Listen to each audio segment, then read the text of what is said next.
Hi everybody, it's Megan Jansen here. I'm excited that you're all on the call tonight. I'm going to be talking tonight about a webinar regarding nutrition and running. And before I get started, we're just at 8 o'clock right now. I'm going to just go through a couple of more quote-unquote house rules of a webinar.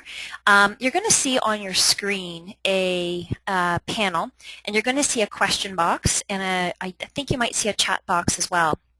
Under the question box, you're more than welcome to write down your questions, throw your questions there. Periodically, I'll be taking a look to see if there are any questions. Also, if you do want to kind of speak, and everybody is on mute right now, so I can't hear you or anything going on in your background. It just makes things a little more audible for you. You can also, there's a little button on your panel that says raise your hand, and you can click that and I can unmute you and you're more than welcome to speak at that time. It's just a little easier than everybody on at once. So if at all I sound muffled or I don't sound clear, just send me a quick note in the question box and I will be good to go. If someone wouldn't mind just jotting in the question box right now so I can see it, if you can hear me, that would be great. We'll get started momentarily.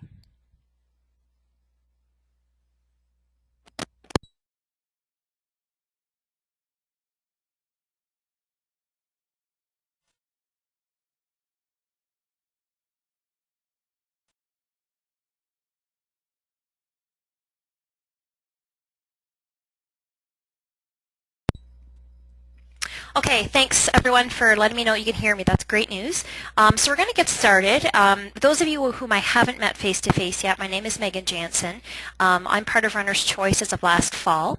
A little bit about me, I moved from New Brunswick, just a little town outside of St. John, New Brunswick, about 12 years ago. Moved to London, completed a graduate work under Dr. Peter Lemon in the Exercise Nutrition Lab. Played soccer for 25 years, then ran myself with distance running for the last 5+ years, and now I'm Runner's Choice. I'm really excited to be part of the group. As we sort of been getting to know the group, getting to know John, getting familiar with how Runner's Choice works, really got knowing and chatting with a lot of different runners about nutrition. And nutrition hasn't really been the forefront of the clinic, which is something I think is really important. I come from the preventative wellness industry. I own a corporate wellness business, and we look at preventative health. So this obviously resonates quite well with me in trying to figure out every way possible to stay as preventatively healthy as we can, and running is no exception. So I'm going to be going through a number of different things tonight, knowing full well that there are such a huge range of abilities when it comes to running and whatnot. I'm wanting to ensure that you can hopefully grab one nugget at least from tonight's talk, and love to hear what you think of the talk. Either send me a Facebook message or I'll see you Thursday night, hopefully tomorrow night. Okay, so we're going to get started. There might also be a small delay. For those just on the call right now, please send me a question via question box or raise your hand and I can unmute you, and you're more than welcome to speak at that time. So just going to check my question box here. We're good. All right. So tonight, a couple of things we're going to go through. Like I said, there might be a small delay, and I can see that on my panel here. Objectives for tonight. First of all, I really want to go through a couple of things regarding nutrition during your work day, because I really believe that if you can ensure you've got the right food intake during your workday, it's really going to mean that your evening speed runs, your tempo runs, and other runs you do in the evening are going to be that much more productive. So we're going to look at three things. We're going to look at timing of meals, food choices, and combinations of food for endurance athletes specifically. We're also going to talk about, which I won't bore you with my master's thesis, don't worry, it's in the, the Western Library somewhere, 174 pages long. But I did my research on pre-nutrition and post-nutrition, so we're going to talk a little bit about those. We're also going to talk about during your run nutrition. Also talk about race prep, so carb loading, some travel tips. I'm also going to do a little bit of talk on iron and the endurance athlete, and a term that you might not be familiar with, or you may be familiar with. Hyponatremia is something that's quite common among endurance athletes, and I bet you all of us have experienced at least some degree of this over our 35K runs. And lastly, if I have time, which I don't know if I'll have a lot of time at the end of this, but I don't know if any of you have heard of the benefits of beet juice with endurance training. So I thought that'd be kind of fun to finish us off tonight. What I do plan on doing, though, just so you know, I am recording this webinar, so if you have to skip out, if your kids are crying, what have you, I am recording it. I will post it via YouTube video on our Facebook page, as well as I'm also going to be posting different recipes for the different things I want to talk about tonight. So hopefully I'm not talking too quickly for you. You better get ready. There's quite a lot of information. Okay, so the first thing we're going to talk about is how do we really ensure we've got optimal energy throughout your day. The first thing we want to really look at is the optimal time to eat. So this means on a run night or on nights that you don't run, which aren't probably very many for a lot of you, is you want to try and eat something every 3 hours. Every 3 hours it really allows you to absorb the proper nutrients. It also ensures your metabolic rate and energy levels stay high, and also your blood sugars stay high, meaning you're not going to hit that wall of fatigue at, say, 3 o'clock in the afternoon. Most people during a 9-to-5 workday miss their mid-afternoon snack, and that's very detrimental if you get to a running group at night and you're hungry. That's what you really want to avoid. So if you can think of every 3 hours and stick to that schedule every single day, weekends included, you're really going to feel that much better when you're running, as well as energy throughout the day. The second rule of thumb during your day is following the 80-20 rule. I like to think of this as every single day of the week, you obviously want to be smart about your food choices. Many times endurance athletes say, you know what, I'm running X number of kilometers a week, I can eat whatever I want. And you know what, some people can, but most of the time if you eat foods that don't agree with you or you don't feel well on, a lot of the time you can really be impactful on your running, on not the best way. So really try to stick to eating the right foods 80% of the time and let loose at 20% of the time. So the 80-20 rule really applies for endurance athletes as well. You don't want to deprive yourself by any means, but you also want to be careful with what you're eating. The third strategy here is always, always, always. This is probably the #1 tip that I do talks for running groups and kids groups and workplaces all the time. This is the #1 strategy people really come to me by and say, Megan, this thing really made sense, it worked for me, is always, always, always combine your carbs and proteins together. As endurance athletes, we're hungry 24/7. I get it. But if you can ensure you're getting enough protein in your diet, you're really not going to have those crazy cravings of salt, sugar, fat foods that you may want after a run or before a run, the day after a run. So really focus on combining your carbs and proteins together. And I'm going to tell you a few ideas about that momentarily. So I'm going to start with carbs for endurance athletes. The first thing I want to talk about is in terms of how sort of carbohydrates get into our bodies and why it's important. First of all, running endurance training like we do, high volume of kilometers, the different types of training, our bodies use for fuel muscle glycogen. And so muscle glycogen, you want to think of in your muscles are little suitcases, and you want to fill those suitcases to the brim. You don't want to leave any space in the suitcases at all. And so when you're getting ready for the long, slow distances on long, slow training runs on Sundays or race time, you really want to focus on ensuring that your muscle glycogen is high. As endurance athletes, we really want to focus on 60 to 70% of our total calorie intake to be carbohydrate. And if you want to jot this website down, it's called calorieking.com. It's a really great free site that you can jot down any food item that you have questions about, and it can show you the full nutritional profile. Keep in mind that there's 4 calories per gram of carbohydrate. So that's something you might be interested in knowing. So if you take a look at my example here, 2,500 calories a day, which is a typical, a typical amount of calories for, someone who's training 5, 6 times a week. You're going to be getting quite a few carbs a day. But most people get nervous about this in that, well, Megan, I don't want to have bread and I don't want to have crackers and cereal. I don't want to live on that pasta and all of that. There's a lot more to carbohydrates than just your dry carbohydrate. There's obviously you'll see there's dairy, there's veggies, there's beans, there's fruit. And so CalorieKing.com does a really good job of listing all of your nutrients. Best sources for endurance athletes obviously do come from bread, rice, pasta, a cereal, but as well as I said, fruits, veg, and low-fat dairy. Okay, so we're going to get into a couple of different things here.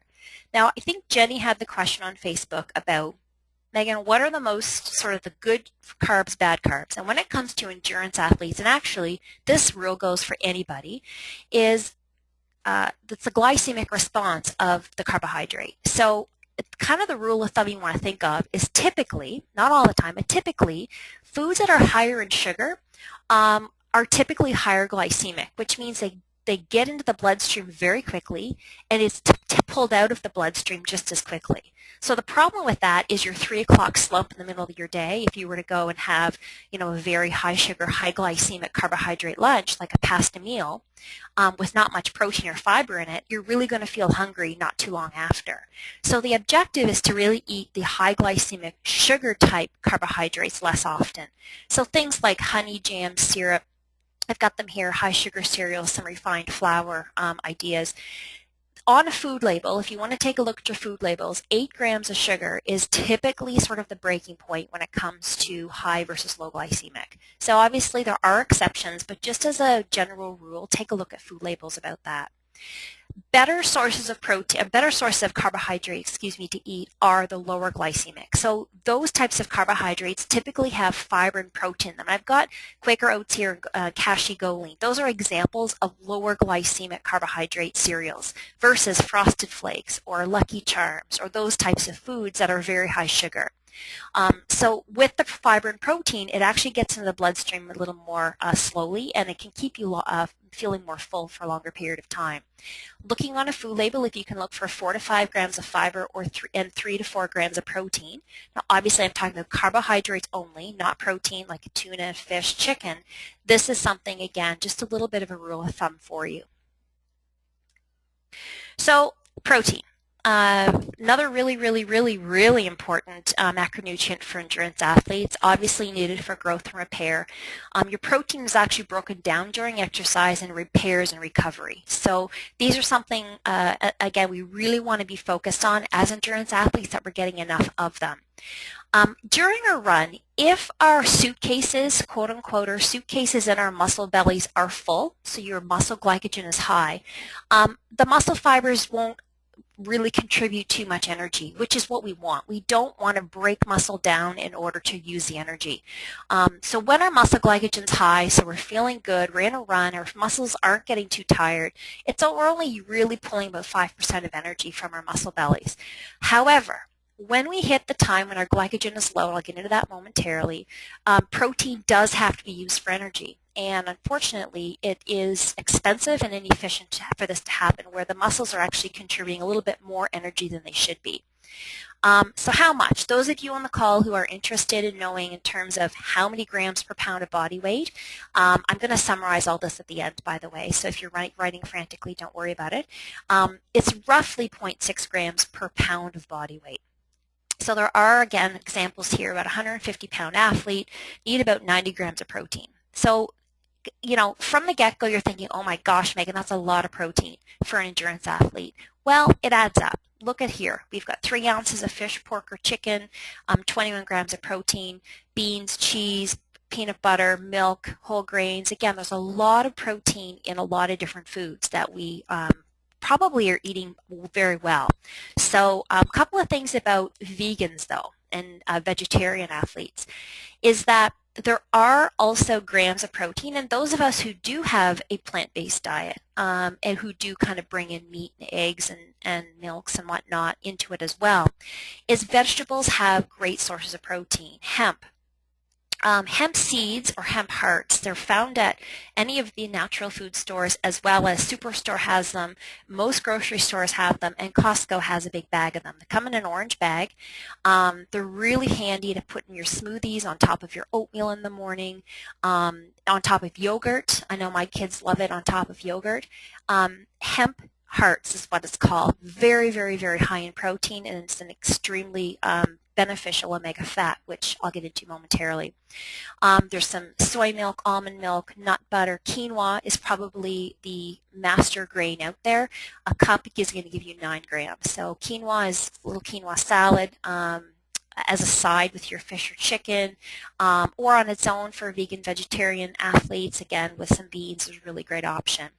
Again, tofu, lentils, beans, spread of grain bread, you can sort of see that the lineup here. If you go to dietitians.ca, they have a fantastic site that has a lot of food lists on certain macronutrients. So top foods for protein, top foods that have, you know, the glycemic index response as well, top foods for iron. So you're going to see the dietitians.ca website as a source throughout the presentation, and that's why, because it's a good one. Okay, moving along here. Hopefully I'm not going too quickly for you. That's a lot of information, I know. So fat. Most people who aren't in the know about fats tend to get a little nervous about that word, especially with marathon athletes or half marathon athletes, endurance athletes, triathletes. Some of the time we think fat as, well, I can't weigh too much because I want to work on speed or whatnot. Well, we really need a type of very good fat called omega fats to balance out our diets.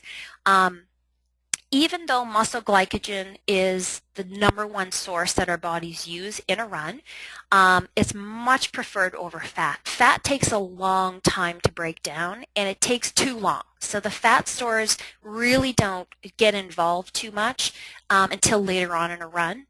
So we really want a quick, usable energy, and muscle glycogen, as I talked about, is the way to go. When you're looking at your total calories, though, of your day, less than or around 30% of your calories should come from fat. And the type of fat we need is from unsaturated fats. And sorry, there might be a little delay there for you. There it is. There are a couple of things we can do to ensure we do get our fats during the day.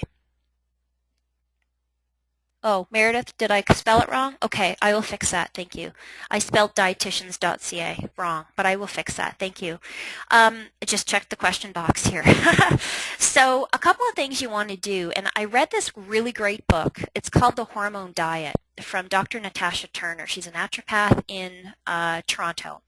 And I really recommend the read because it really talks about hormonal response to different foods we eat. Now, she also talks about don't do cardio more than once or twice a week. So you want to obviously take that part with a grain of salt. But what she talks about is really looking at foods you can ensure you get daily. And this is one of the things she says is have 1 tablespoon of olive oil every single day. Every single day, have 1 tablespoon of extra virgin olive oil. So it's something that, again, you might want to consider doing, throwing on your salad. Every time you have a salad, you use olive oil. Dip your bread in olive oil. Those are some examples of how to use it. There's also different things, sunflower seeds, pumpkin seeds, flax seeds, hemp hearts, again, walnuts, that you can get during your day. There's also seeds that are really beneficial in healthy fats, and I've got them listed there. Another thing that people who do eat fish do, and those of you who do eat fish, you want to really look at sort of the oily fish, ideally, when it comes to choosing fish. And they call me those of you who know me and know my work, I do a lot of talking and speaking about omega fats. So I'm going to go there right now. They call me the fat lady for a reason, and this is why. When it comes to omega fats, and this is the #1 fat that is important for endurance athletes, in my opinion, omega fats are essential, meaning the body can't produce them. You have to get them from your diet. And most of the time when people say, well, you know, when I was a kid, I used to have cod liver oil. And when I was a kid, you know, I was on omega 369s. And by the way, I'm on 369s now. Well, the truth of the matter is we don't get enough omega-3s in our diet. We do get enough 6s and 9s in our diet. If we eat grains, peanut butter, beans, vegetables, cereals, we get enough of that type of fat. We don't get enough fish fat or omega fats. So you're going to see on a food label EPA, DHA, you might see other types, forms of fat, which is a flax-based fat, is ALA. So EPA and DHA are really the two types of omega fats we really want to get in our diet. And the question is, well, why? There are a couple reasons. First, omega fats have been proven to really help with anti-inflammatory, joint mobility, and there was a question on Facebook about painkillers, and this is something that some new research came out about pain threshold as well as preparation and marathon training for joint discomfort and pain. And it really came to be, and this is what my PhD lab mate studied when I was going through school, Dr. Eric Noreen. He did a lot of work with omega fats, and he looked at very heavy people, fed them fish oil. After 6 weeks, there was significant changes in a lot of different things. So I really looked at some information on some of the journals out there, and there was some really great support when it comes to looking at what type of fish and what types of omega fats are really good for us.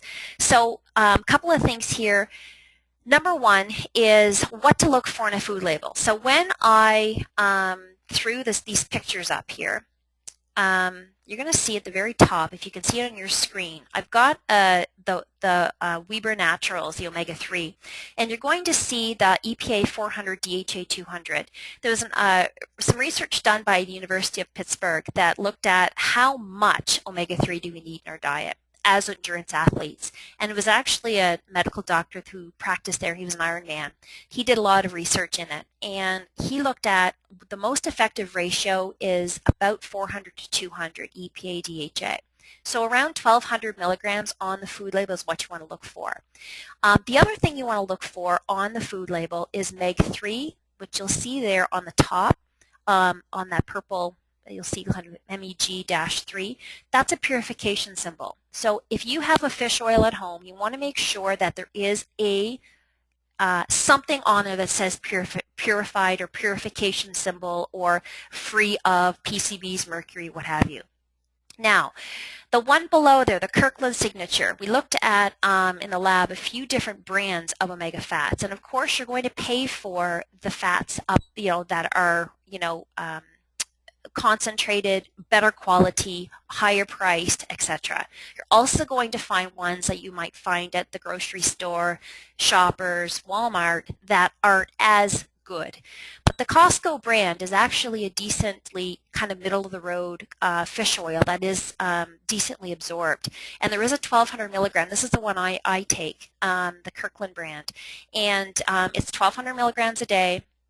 EPA, DHA is there, and you also want to take 1 to 3 a day. Now, my caveat is if you're on any medication, if you start any supplementation schedule, you want to check with the doctor prior.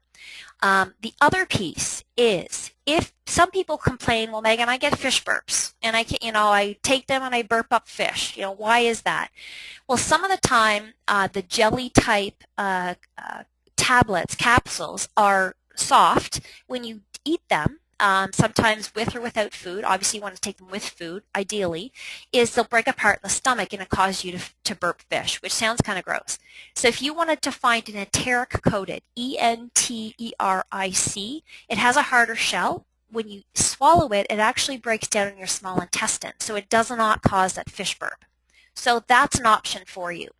Really great research around this, really great preventative work when it comes to joint mobility, anti-inflammatory, so I'm really a big believer in omega fats. If you don't eat fish, if you're allergic to fish, if you don't want to even hear the word fish, you can also go with the flaxseed oil, which is also a benefit to you. I find there is a lot of research on fish oil than flaxseed oil, but you are going to get very similar responses to it. Okay, so now I'm going to get into some pre-run nutrition information, and I'll see how my time is here. We're good. Okay. So I'm going to get into some pre-run stuff here. So obviously I'm going to fly through this pretty quickly. Why eat before? Well, it obviously helps with avoiding a lot of different things, low blood sugar, fatigue, blurred vision, nausea. If your correct foods are chosen, hunger is actually postponed, so your stomach doesn't bother you throughout a run. And it also helps with your muscle metabolism. It feeds the muscle when it needs to work.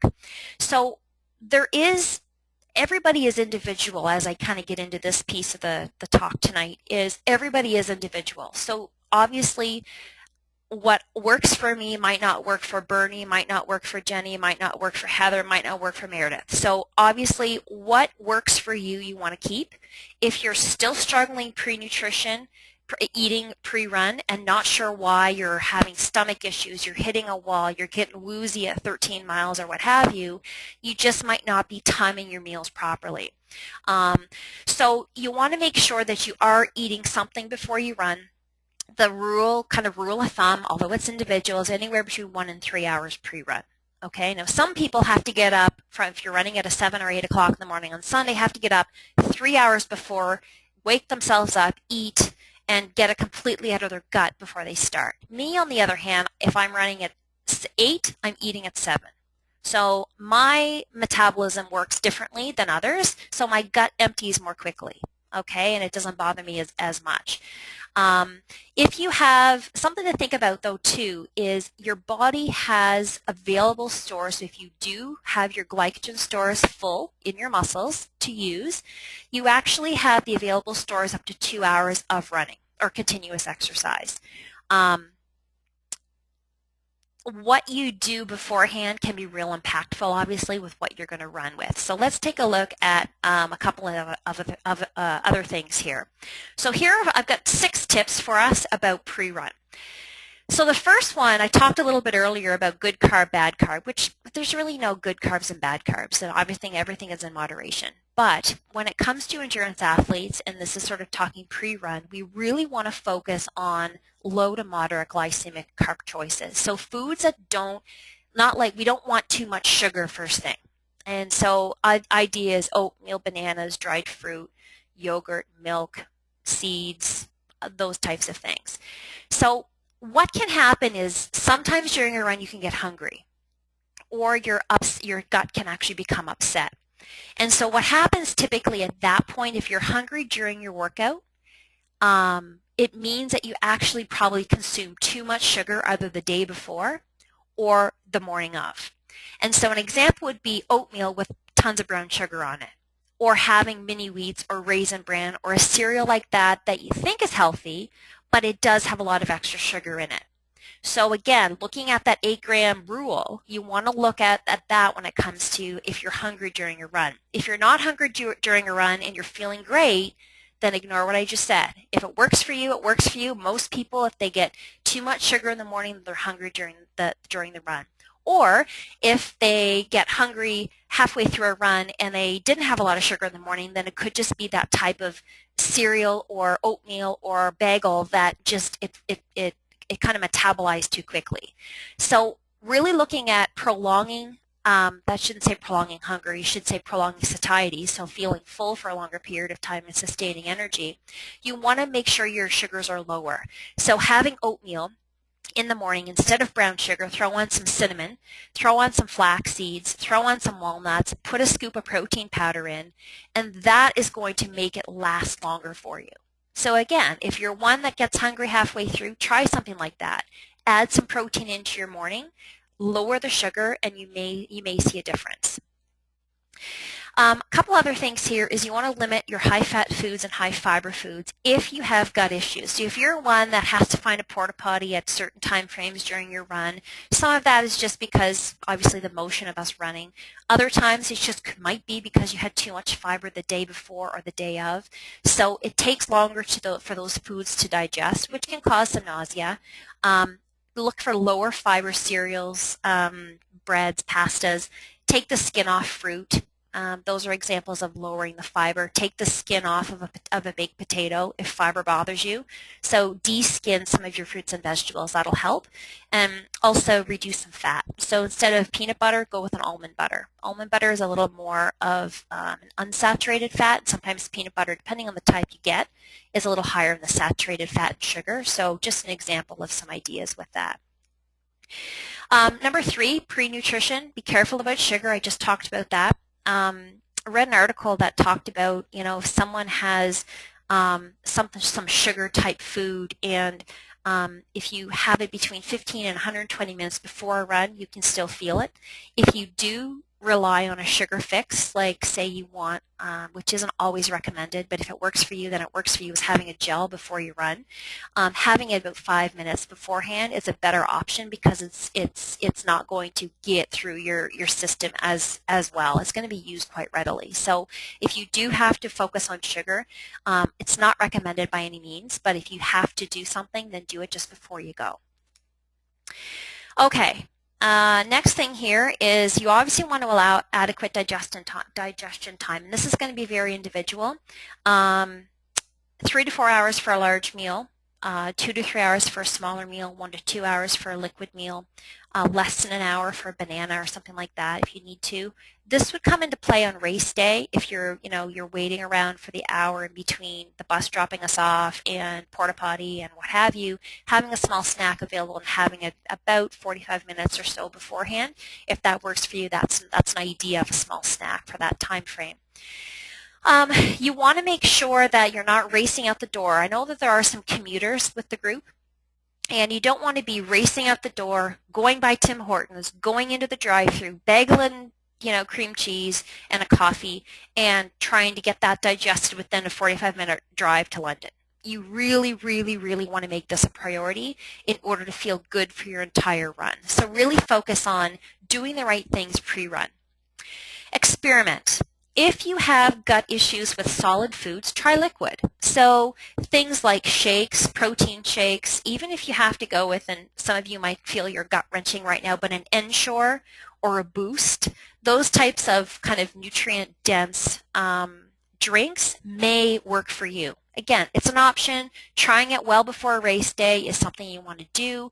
But again, some liquids can also cause nausea with the sloshing around. So again, there's sort of a hit and miss with a lot of different things. But, Megan, I just can't eat the morning of a run. So if you still are having a hard time getting food down, doesn't matter what time you wake up or anything, plan on loading up the night before. Eat a very late meal. So, 9, 10 o'clock before you go to bed, eat a very high carb meal, and it's going to help you for the next day. So just eat later the night before a run, and that should help you.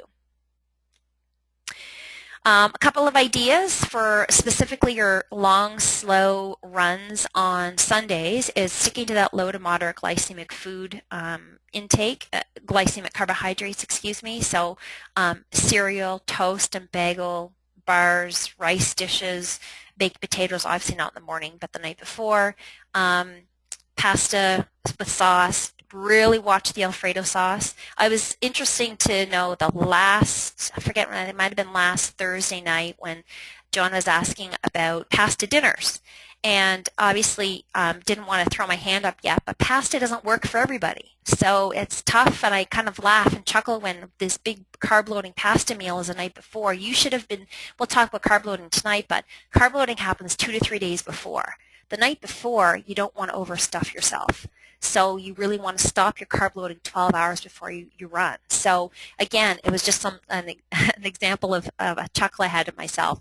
But anyway, there's lots of different ideas here. Be mindful that if you have lactose sensitivities, gluten, other sensitivity, it does take up to 2 days for it to get out of the system. So try to eat real clean when you're getting ready for a run on Sundays. Finally, with pre-run, caffeine, huge support with caffeine and endurance activity.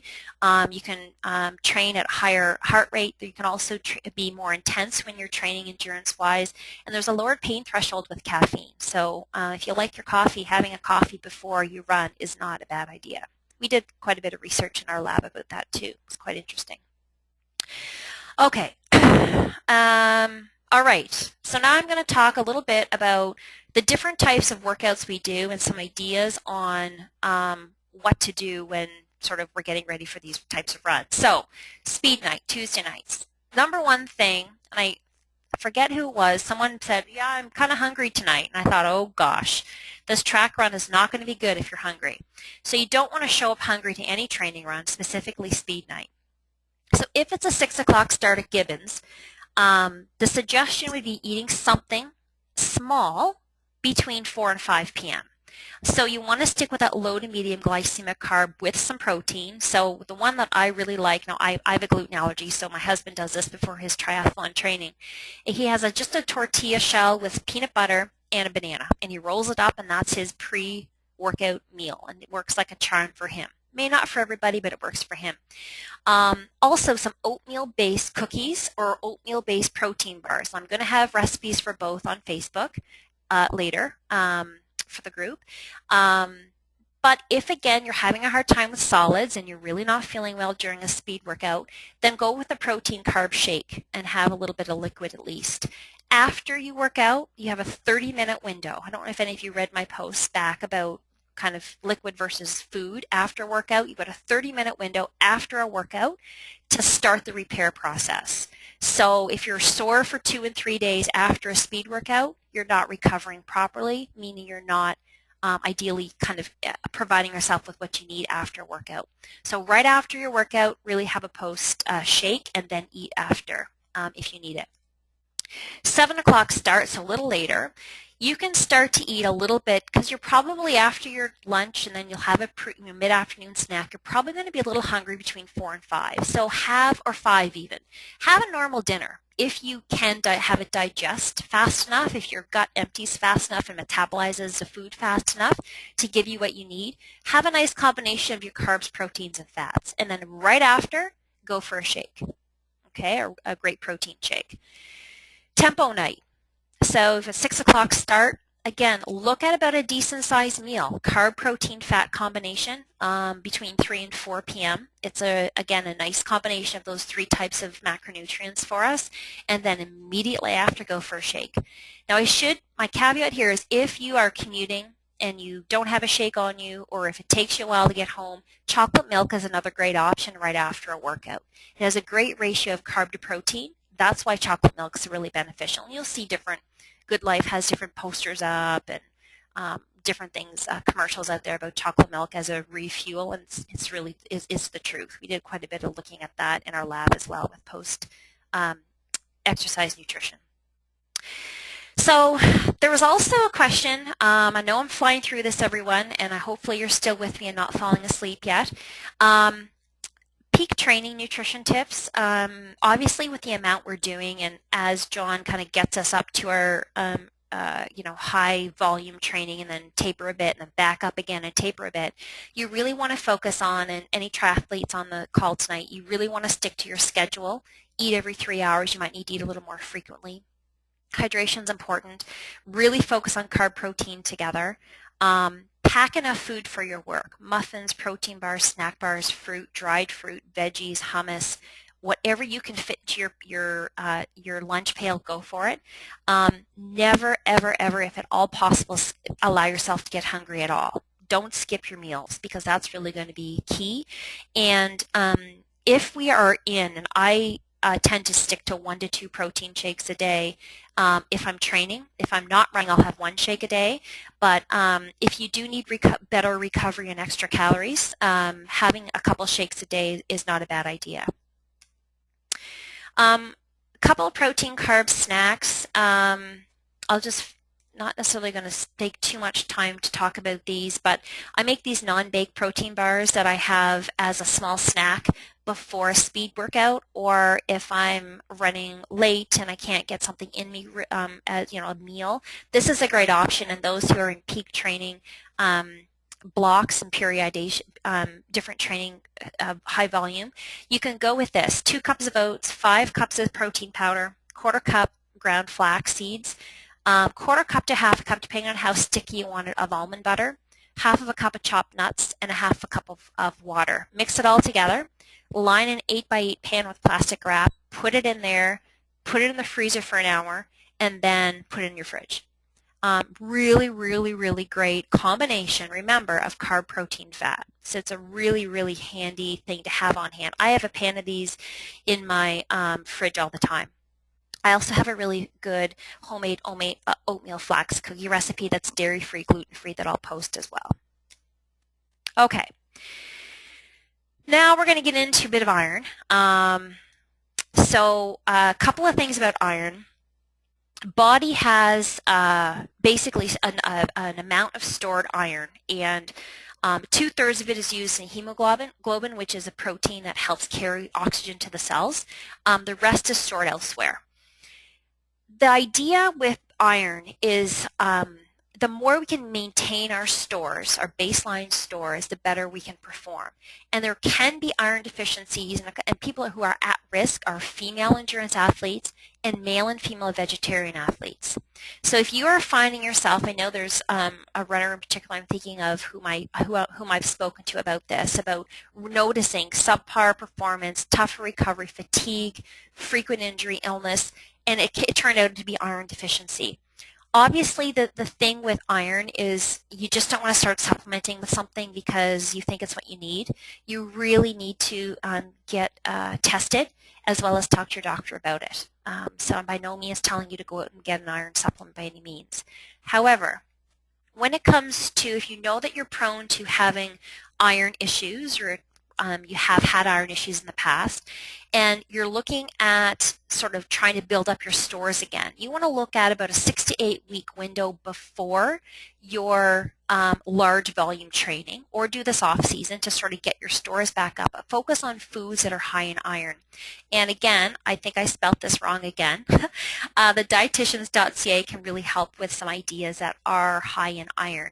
Now, types of food that really help with iron absorption, because that's the issue, is not all foods can allow, bodies can't really absorb iron very well from food. So a lot of people do have to go on a supplement. But if you can pair iron with vitamin C, it can help the absorption. Now, meat eaters, people who eat fish, chicken, pork, steaks, that sort of thing, they can absorb about 25% of heme iron. Problem is with vegetarians is because they don't eat meat, there's a much less absorption. So non-meat eaters have to really be careful of what their iron levels do look like. So there's some, again, the dietitians.ca is a really great site for that. Supplementation, lots of different documentation out there about what's absorbed better. I'm not going to get into it tonight because it's beyond my scope, but certainly get tested and ask someone who knows a little bit more about that. Okay, one of my favorite topics is carb loading. And you're probably thinking, well, Megan, I carb load all the time. Which, you know what, after, getting into this marathon training and whatnot that I've been doing, it does feel like we're carb loading every day. And it's because of the amount we're outputting, which we feel like we have to input. And I really thought that living on toast and peanut butter was the way to go. Toast, peanut butter, and bananas used to be my thing I ate many times during the day. And I got to a point where, like, you know what, I wasn't feeling good, I was bloated, I just wasn't feeling great on so much of that type of carbohydrate. So then I started to periodize, so I started to take my carb loading to a different level. I didn't have as much of that type of carbohydrate through my training, but before races I would start to look at carb loading a bit more, back to the way I used to eat. So the whole idea with carb loading, and it can be scary for some people because, again, with the mentality of running so much and getting as much, we're burning all this calories, so, I want to eat whatever I want, which, again, in some cases is okay, but in other cases isn't. But the goal of carb loading is really to superload your muscles with glycogen so you can delay hitting that wall. Carb loading is not meant to make you faster. It's meant to ward off hitting that wall. That's what it's for. So the idea is to essentially ease up on the training and overload your glycogen stores. Really pack those suitcases that are embedded in your bellies of your muscle. The muscle glycogen is depleted after 90 to 100 minutes. think I've got a, oh, sorry here. Muscle glycogen is depleted after 90 to 100 minutes. So we really want to look at increasing the storage by 200 to 300%. What does that mean? Well, you'll see there in red, we need to switch our intake to 85 to 95% of carbohydrate for that week, 2 to 3 days or so before the race. I really found an awesome, write this down if you have a pen, it's called endurancecalculator.com. It is a really nifty site. You can type in your weight, your height, I think your resting heart rate, so you'll have to know what your resting heart rate is, and it will tell you how many calories of carbohydrate you need for your carb loading week. Very cool. So anyway, check that out. I won't take you to the site right now, I don't have time, but check that out. It's a good one. When it doesn't happen, you're past a meal pre-race. That's for sure. It does take 2 to 3 days. You want to finish 12 hours before, as I talked about. And the caveat to all this is if you stand on a scale, you will likely have gained weight. And the books and researchers say that's effective carb loading, which can be scary to some people. So obviously just know that you're not gaining weight, you're not getting fat weight, you're actually, you're doing the right thing when it comes to pre-race. That's how you carb load. So anyway, I'll leave that at that. So here's a kind of example of some perfect timing. So 6 weeks before a race, you want to practice your loading. So say, so the Port Stanley run on September, whatever that Sunday is, a couple weeks. So 2 to 3 days, think about trying carb loading for that day. See how you do. Try eating different carbohydrates. See what makes you feel good. 1 week before a race, really get a plan, get to the grocery store. 2 to 3 days before a race, really look at your diet, switch to eating more carbs. So instead of 1 piece of toast in the morning, have 2. Instead of an open-faced sandwich at lunch, have 2 slices of bread for your sandwich, or have a little bit of a rice dish on the side. That's an example of doing that. Night before, don't stuff yourself and don't eat too late. Only if you can't eat a lot in the morning, then eat late. And race morning, make sure you have your breakfast 1 to 3 hours before. Runner's World had an article out, talked about this timing, so it's quite interesting. Okay, so this is probably, again, one of my favorite topics to talk about is the during run nutrition. Excuse me. The whole idea about during run nutrition, and Heather Barrett is on the call tonight, she's probably laughing because she's my running partner. And I talk about gels probably the entire time we're running together. If I see someone having a hard time, it will be me offering my gels. It'll be me offering my electrolyte drink. It'll be me offering whatever else I can give you. And don't be shy. Take it if you need it.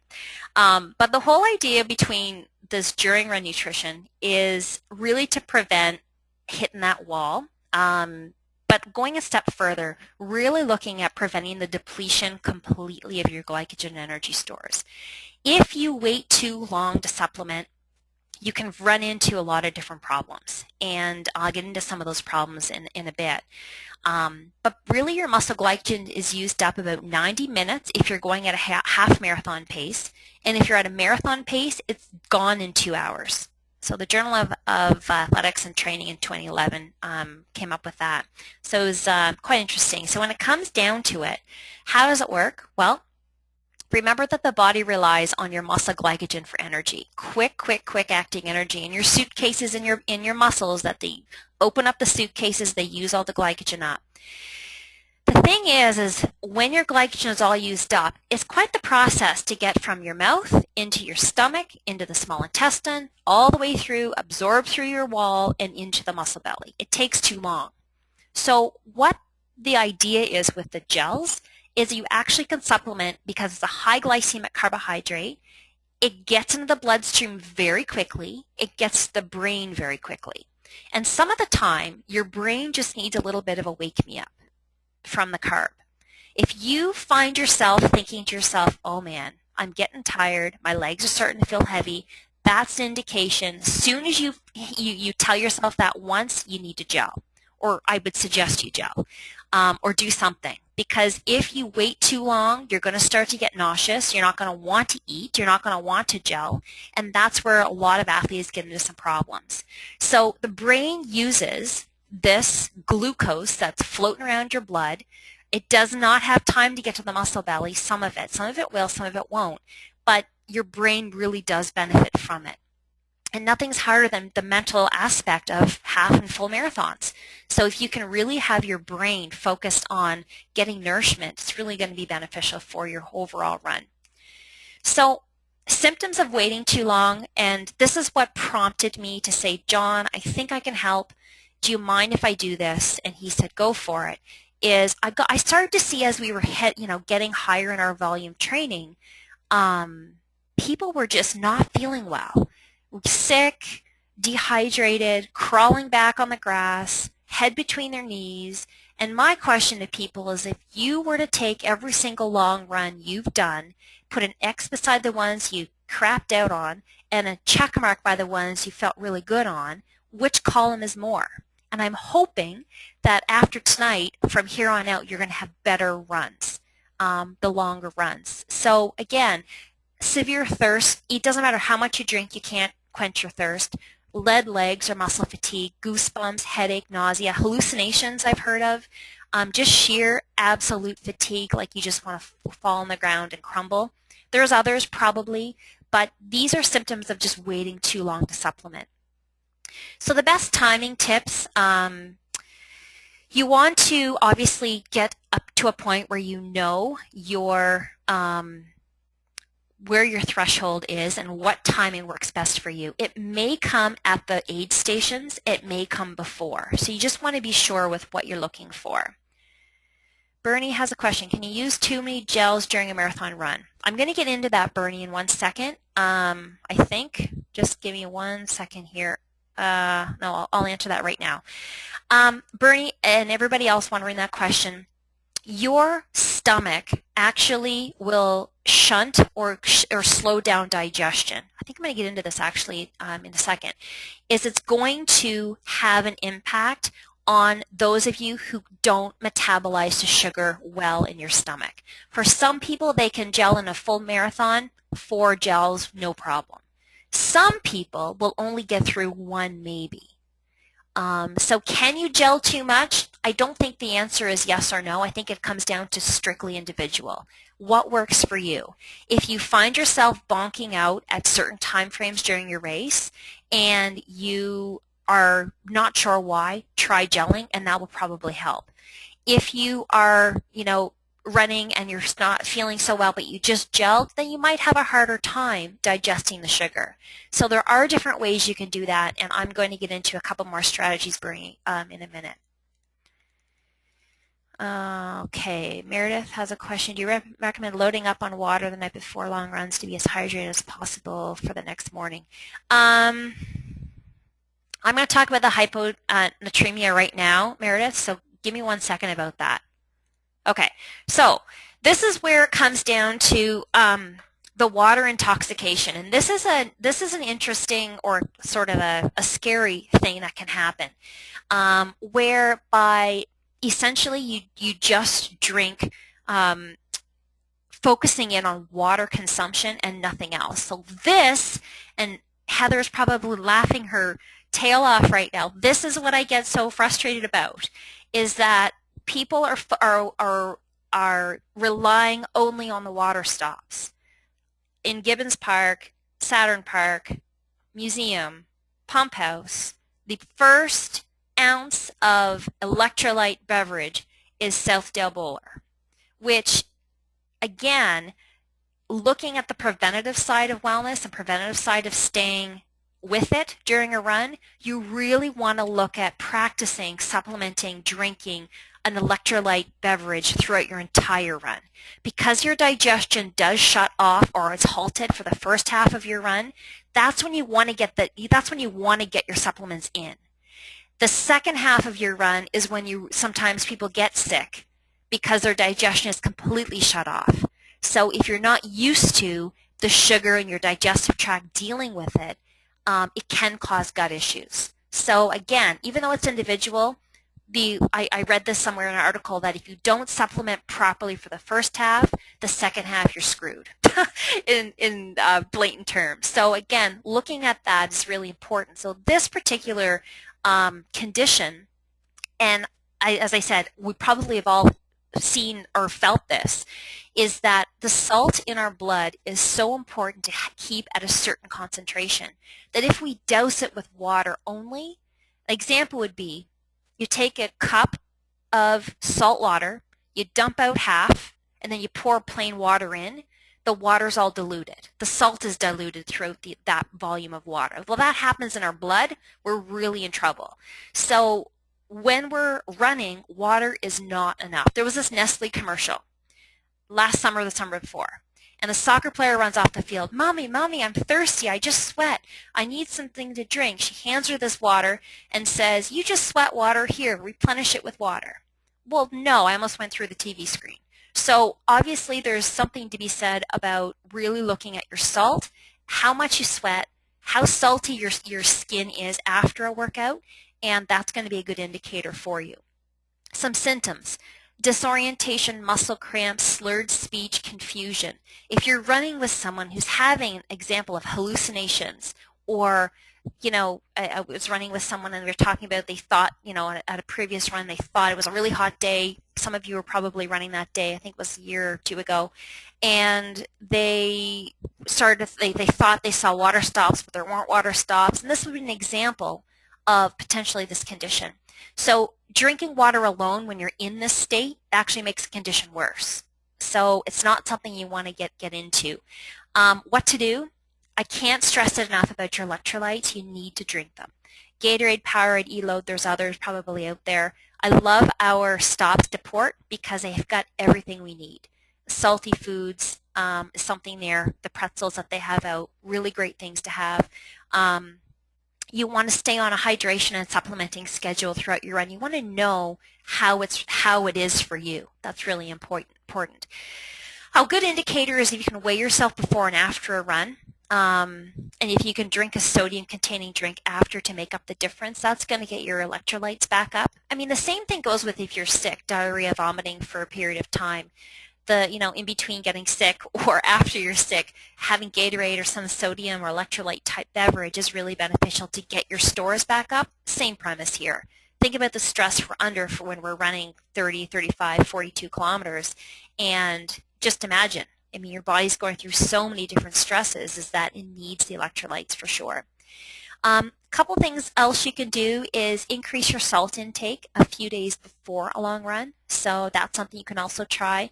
There's another bit of information that I read about anti-inflammatory. So running with Advil, aspirin, other anti-inflammatories during a run, it actually can make your chances of getting this hyponatremia that much more impactful for that. So just be careful. You don't want to rely on Advil too often throughout a run. I'm not a doctor, so I don't really know much more to say about that other than don't overdo it.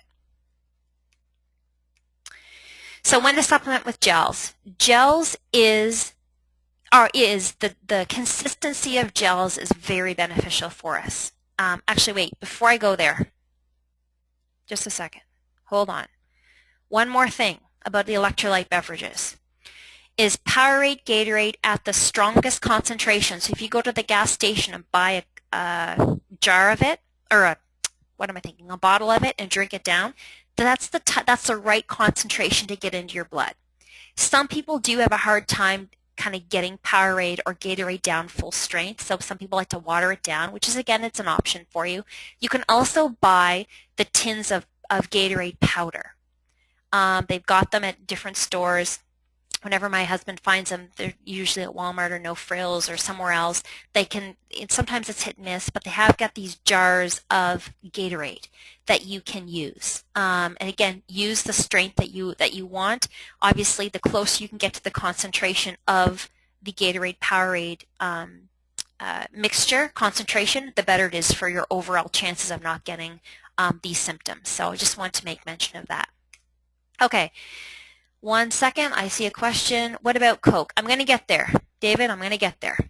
Okay, so when to supplement with gels, very individual. I feel my gels in 3 minutes. I can absolutely, if I take it at a certain time point, 3 minutes after, I feel the effect. Some people, though, again, with your gut emptying and your metabolic rate and everything else, you may not feel it for 15 minutes. So really timing this, if you know you've got that bloody Southdale Bowler Road hill to get up to Southdale, you might want to gel before you get there to help you get up that hill. If again, it's something that if you know the route to the different runs that we're doing, we know them pretty well now. If you do know any of the hills and your race is coming up, and planning your gels at a time when you need it to kick in to help you get up different things, it's a strategy. But it is individual. Keep in mind that the digestion does shut off during a race, or slow down during a race. So remember, the first half, it's still okay, it's still working all right. Use that first half of your race to start to get your body to digest it, to start filling those stores up again. If you wait too long, though, that's when your digestion shuts off, and usually the second half of a race, that's when people start to feel really ill. So again, practice with your timing of your supplements. Starting your gels early, I like to, and I've been reading a little bit on timing, 45 minutes to 60 minutes into a run is the best time to start them. Now, I know that, I think it's on this slide, just one moment. Yeah, it's here. So how often when it comes to it, so I've got down here every 45 to 60 minutes, closer to every 60 minutes if you do have a sensitive stomach. So I said every 10K-ish is typically, obviously if you're speedy, that may change.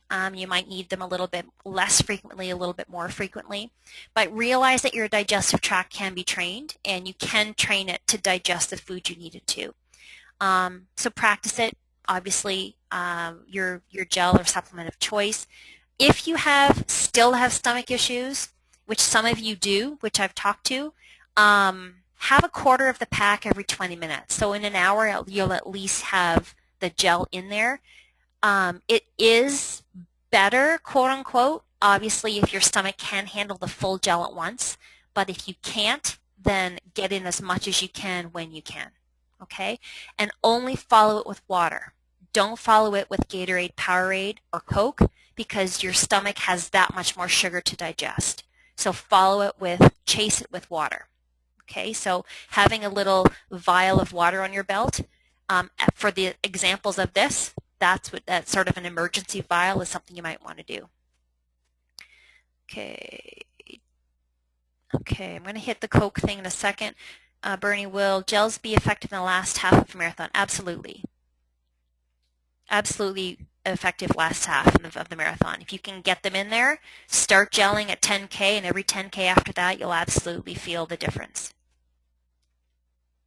So here are some options for different supplements. Electrolyte drinks, I've talked about them already at length. All the ones that you see here have the 4 to 8% carbohydrate with sodium in there. So you don't have to get your calculators out and go run to the cupboard and see what your drinks are all about unless you want to, but most electrolyte drinks have what we need. Gels, if you're not familiar with gels, if you don't love gels, if you hate gels, a way to get liking them a little bit, or if you can get liking them, is just play around with the different flavors.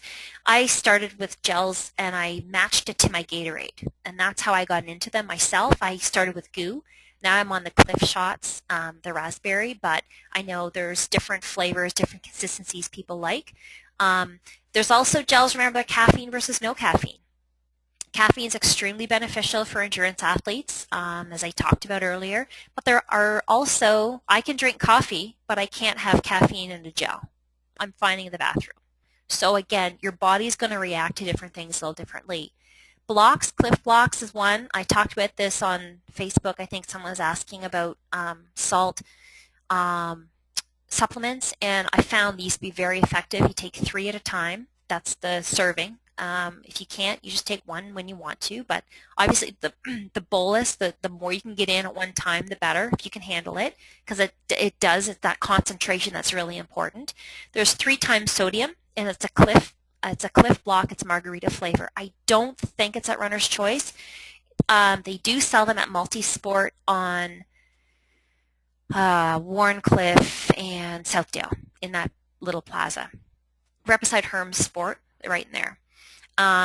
Blocks are, and sport beans, because they're more solid, can settle the stomach a little better than a liquid or a gel. So if you do have stomach issues different times during the race, you might want to try a little bit of a solid to see if that helps. It might soak up some of the gastric juices in there. If you're brand new to supplementing, sport beans might be the way to go. They're the closest in kind of what we're used to in a jelly bean. Coke is effective for short bursts. So one of the questions was about is Coke effective? And it is.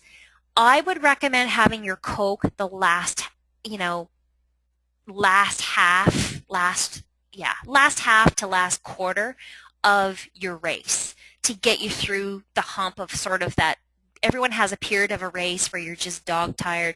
Having something at that point would be beneficial. The problem is the races likely will not have Coke at the rest stops. And I have not tried, although I'm tempted, to run with a bit of Coke in my belt. I don't know if that would probably be really flat. I don't know if flat Coke would work as well. I would imagine it would. The caffeine and sugar is in there, so it's going to give you the boost you need, but it might be a little bit messy. I might try it, Anyway, Coke is effective for short bursts is what I'm trying to say. So about 2 to 3 miles, you're going to feel a little difference for sure. The biggest thing with Coke is it gets into the blood very quickly because of the sugar, and your brain's going to pick up on that sugar. So it's going to pull you through that tough period. I know also people run with snacks. And I made the mistake in Ottawa, the Ottawa Marathon, where I had just too much snacks and my stomach wouldn't digest it properly. I've run with Larabars. They're gluten-free. And if you are choosy about them, you can also get dairy-free ones. Fig Newtons is another option. Salted pretzels and candy people run with. There's also some questions about salt tabs. You want to practice on your own timing. Usually used around the same time as gels. However, I would do either or to start with, just again to get familiar with what your body does. I know for me, salt tabs really start making me feel a little bit woozy, so for whatever reason. But you can also experiment, which I've also tried, the small salt packs at McDonald's. You can go and just put a couple of those in your belt or whatever, and if you are finding yourself feeling a little bit, just not feeling great, a little bit of salt may help. You can also add salt to your drinks if you do wear a belt. The problem with that is it does dry your mouth, and it can. So it might be a little more uncomfortable for you, but it's another way of doing it. New article though came out in Journal of Sports Nutrition this year that the sodium supplementation actually had zero impact in the cooler temperatures. So that was interesting. Even though we sweat in the cooler temperatures, the salt excess isn't as readily there. So I thought that was interesting. Okay, 1 second here. I'm just checking my questions. Will gels be effective in oh no, I already answered that one. Would a gel just before the start of a race be beneficial? Been reading a little bit about that, Jeremy, and it comes down to what works for you. Having a breakfast before a run is actually a little bit better for you, and gelling 5-10K after you start is a better option.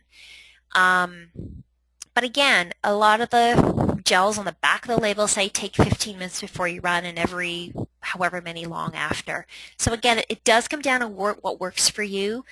Some people really have a hard time digesting the sugar when the gun goes off. You want to have your digestion have started already and it not happen right when you start, because usually in the first part of the race your adrenaline's pumping, you're ready to roll, and it's harder to digest, nerves and all of that, so it may cause more of an issue. But again, if your gut, you know your own gut, if your gut is going to digest that no problem, then go for it.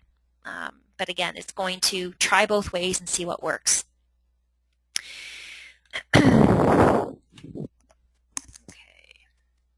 Oh my, I'm over.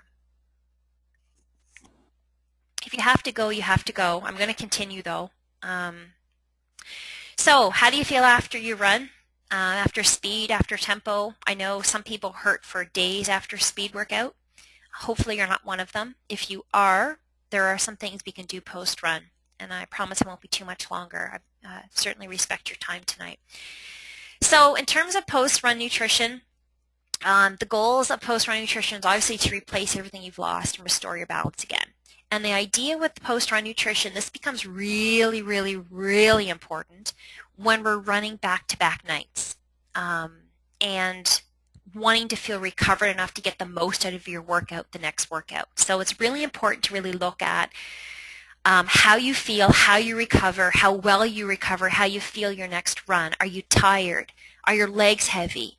That's all indication of you're not recovered properly. And this was a big part of what I researched, is timing of your post-run food and post-run shake and liquid. So I'll get into this right now. Biggest point of this is you want to try and be as proactive as possible with your recovery.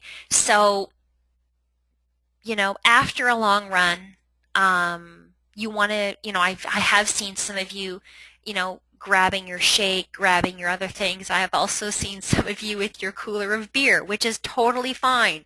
Beer, actually, there's an article about beer as a recovery drink. I don't know how effective it's I guess there to help you kind of get your sugars back up, but for muscle protein resynthesis, it's probably not going to work all that well.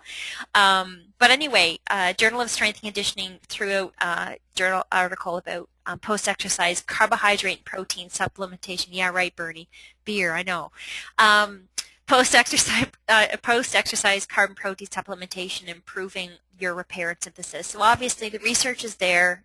You know, couple of things, goals of this is to, number one, this is going to sound kind of gross, but checking your urine after you get back from a run. And you want to drink until your urine is clear. That's sometimes hard to do because you're not going to feel like you really want to have a lot after you work out.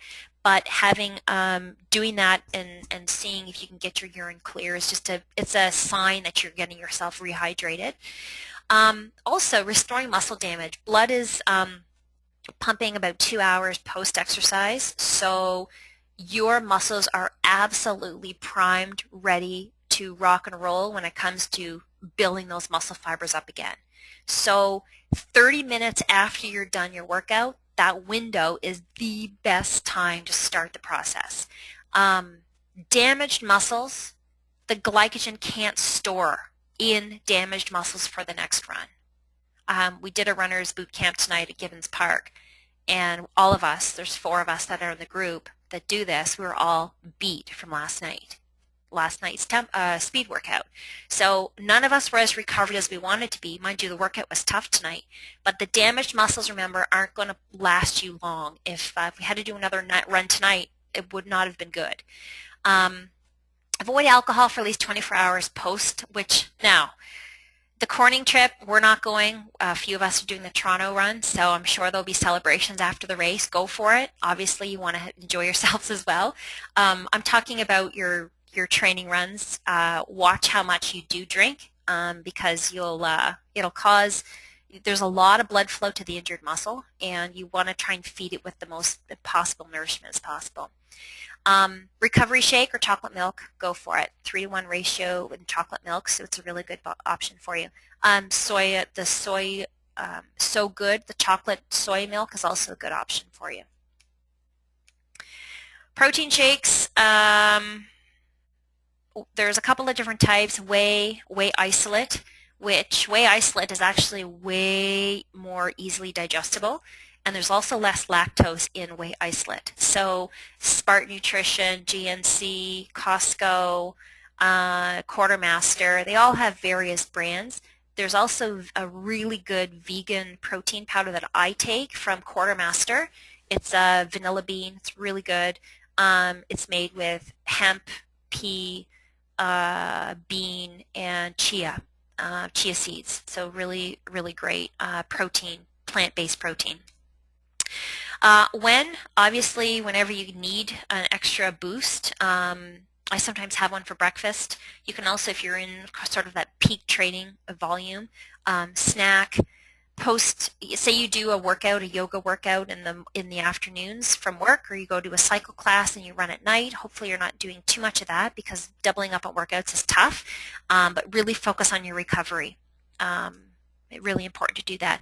Real simple recipe. You really can't go wrong with smoothies. 1 to 2 scoops of protein, a cup of berries, small banana, yogurt, ground flax seeds, water, milk, or juice. Real simple. Then you can go with that. Really great to get down. Throw in some ice and you're ready to go. Traveling and eating. Number one, I look like I've got bags, I got boxes. I travel. I'm not a high maintenance person by any means, but when I travel and I'm racing, I bring what I need. I bring everything from my kettle to my toaster to whatever else I need, blender. So bring everything you need for your race day. If you're commuting, so the Corning trip, really pack the healthy snacks I talked about earlier, hydrate the whole way, limit your caffeine for the drive. Caffeine is a diuretic, so it will dehydrate you. Have it in the morning, wake yourself up. There's no harm in 1 or 2 cups a day, but more than that, it can be really detrimental to your overall energy. They're energy zappers, dehydration, as well as problems with retaining water, so that's really important. Night before, stick with a meal that works for you. Sometimes you may feel antisocial, not going out with a group and eating sort of restaurant food, but really be choosy. It's your race. You're there to do the job you want to do. You're there to perform the best you can, so do what you want to do. I know some of you probably heard this story. One of the runners, I don't think she's in this group. She might have been in this group, but she brings a baked potato in her purse. So she'll go out with a group, but she will ask to have this baked potato cooked in the kitchen. She will not, pasta doesn't work for her. She doesn't like sometimes how people deal with baked potatoes. She brings her own and everybody's happy. So again, do what works for you, but don't overstuff yourself. Race morning, you can't guarantee that the continental breakfast is going to be ready at 3, 4, 5 a.m. So that's why I suggest bringing your little kitchen with you. Eat what you're used to. You may have to have some really early run. I don't know what time your Corning race is, but some of you who, again, need to work on your digestion to get it sort of digested a little more readily, you may need to wake up way early and then go back for a little cat nap and then wake up again and you're ready to go. So again, you want to do what works for you. Bring a bit of a small snack for your wait time though, because again, you may need a little boost of something then. Last slide. Aren't you pleased? Got some information about beet juice. I don't know if you've heard of this as a helping endurance athletes, but there's a bit of research actually out about this, and I wanted to show you a YouTube video. I don't have time because I'm well over, but I will post it on Facebook for you. Is that the philosophy on beet juice is this, is that where do we get the beet juice? You can make it yourself, Dave. Oops, sorry, my email's up. Anyway, load up on nitrates. You can help your muscles use oxygen more efficiently. And people think nitrate, like, oh gosh, isn't that what's in like, red meat and all the different foods that we're not supposed to eat? Well, yes, but this particular way of sort of how the beet juice digests, it actually reacts with your saliva to kind of get into a form of called nitrite. The problem is, though, is if you're a gum chewer or if you use mouthwash, it can actually affect the kind of the changeover from nitrate into nitrite. Anyway, that's just sciencey. Ignore that. But the thing is that the important thing is when nitrite is produced from the beets, turns into nitric oxide, which is a gas that actually widens your blood vessels. That helps. There's lots of research out there that looks at the cardiovascular benefits of this. So there's muscle contractions, better blood flow, and all of that.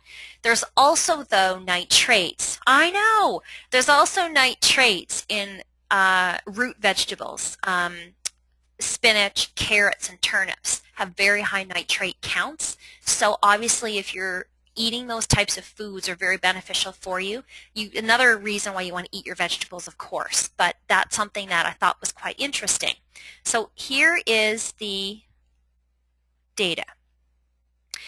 So the Journal of Hypertension in May put out an article on how beet juice actually can lower your blood pressure within a few hours and then a day after effects. Now, There are other things that can cause, obviously, this as well, is severe reduction of salt can also lower your blood pressure. So again, it's not necessarily something that they're really going to look at, making the claim that beet juice is going to cure all. But the Journal of Applied Physiology and Runner's World quoted them in actually a couple months ago, and if any of you read it, that they did some looking on 5K running times, and there was a 1 to 2% reduction in time, which I thought was interesting. So what they had them do is they took 500 milliliters of about a couple of cups, I'd say, of beet juice before a race or a run, and they supplemented with it, and they found this reduction in time. Another study, they had 2 groups of 7 men, so 14 recreational athletes. They had a nitrate group, so someone who, the 7 men drank beet juice, versus another that had to make it look like the same juice. The only difference between this particular juice was they took the nitrates out.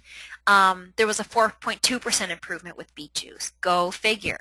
The thing is, though, is I wouldn't recommend doing this for your race, obviously. But there have been shown to be some digestive issues with beet juice. So you want to obviously experiment with what works for you. But I will find this YouTube video. It's 1.5 minutes long. It tells you all about the whole nitrate to nitrite, all this and the other thing. And it's quite an interesting little look. So I will get that video to you. So a couple of takeaways. Last slide. I said that last one, but this is promised the last one. So couple of things. To ensure energy throughout your day, eat in a schedule. Be smart about your food choices 80% of the time, and always, always, always combine your carbs and protein. So don't just bring a sleeve of crackers to work and have that for your 3 o'clock snack. Have your crackers with cheese. Have your crackers with almond butter or peanut butter. Have your crackers with a few almonds. Don't just have an apple on its own. Have an apple with walnuts. Have an apple with some yogurt. Those types of foods really combine well together. Apple, dip it in almond butter. You want to make sure you're getting enough protein, especially with the volume we're doing, to recover, as well as to make sure that we're feeling good for our runs. Carbs, 60 to 70% of low to moderate glycemic carbs. Dietitians.ca is, again, a great site that has a lot of information on this in glycemic carb. Also, the Diabetes Association has a 50-page journal of all sorts of foods if you're interested. But just know that low to moderate has a bit of fiber and protein, okay? The high glycemic has more sugar, more refined sugar. So use the example, Bran Flakes is going to be your low to moderate cereal. Frosted Flakes is going to be your high glycemic cereal. So use that as an example. Protein, 0.6 grams per pound of body weight.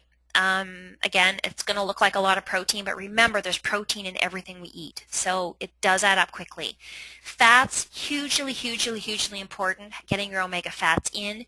DHA and EPA are the 2 omega fat branched chain fatty acids that are really, really important to get in. The recommendation is about 1,200 milligrams a day. And you'll notice that I talked about 400 milligrams of DHA, 200 milligrams of EPA. That's 600 milligrams. So that's 600 out of the 1,200 milligrams of the good stuff. You want to have at least 2 of those a day. Okay, so have them with your breakfast, with food. If you have a hard time digesting it, remember to do enteric coated. That's going to help you digest it more effectively.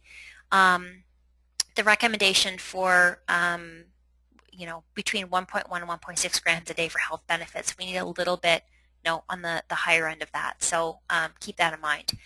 Pre-run nutrition, stick with your low to moderate glycemic carbs. Remember that digestion is individual, so what works for me isn't going to work for everybody. Carb loading, it does not happen past the night at all. It's 2 to 3 days pre-race. Your bus trip to Corning, pack what you need. Eat all day when you're getting there.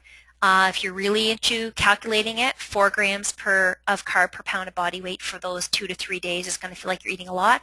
But as I said, I think Dave mentioned something about eating pasta and that's all he eats and he gets feeling not so well afterwards. Well, you also have to be aware of how much you're having and are you eating the right type of carbohydrate for you. So play around with it. EnduranceCalculator.com is a really good, interesting site. During run nutrition, eat what works for you. We know that 2 hours you're going to be completely depleted, so supplement before that time. So you have a bit of a buffer before you get there. And post-run, there's a 30-minute window that is going to be most optimal for you. So that's going to be beneficial. And then eat up to 2 hours after. That's another sort of secondary window for you. So that is all I have. We are over by 24 minutes. I apologize for that. If you do have any other questions, certainly email me, post them on Facebook. If you have any feedback for me, I'd always love to hear it. Again, this whole session tonight could have been done in over 8 weeks. one seminar for each topic. There's a lot of information, but I appreciate you being on the call with me tonight. And I hope to see you out running for sure. If you have any questions, certainly track me down. I'd be more than happy to help answer any. And there we go. So hopefully that's it. I don't see any more questions. I hope I answered them all. Sorry, one last. Don't have a juicer. Would you buy this at one of the nutritional stores from the supermarket? Dave, that's a good question. Juicers. I will get that answer for you. Christian, who does our boot camp, he has a juicer, and I will find out from him where he gets his. You can get that. Just double checking here. Is there any other questions that you might have? Check them on.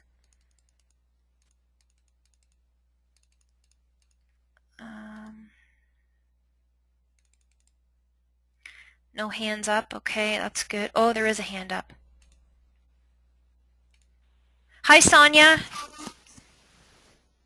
Sonia, can you hear me? It's Megan. You had your hand up, no?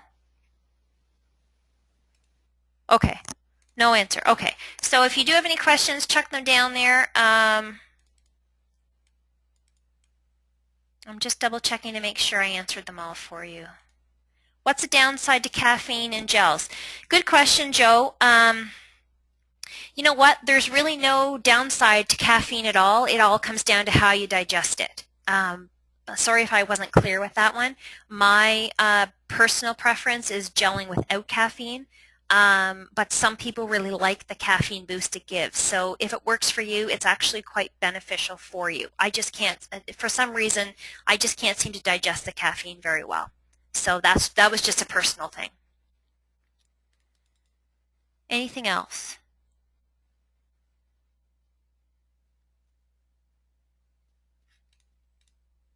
Okay. Well, my personal email is here for you, so you can certainly email me if you have any questions, and I will, you're welcome, Brian. I'll answer any questions that you might have in person, and come up to me and say hello so I can put names to faces from tonight. Okay, everyone, thank you, good night, and I'll post this via YouTube at some point in the next day or two. Have a good night. See ya. Thanks.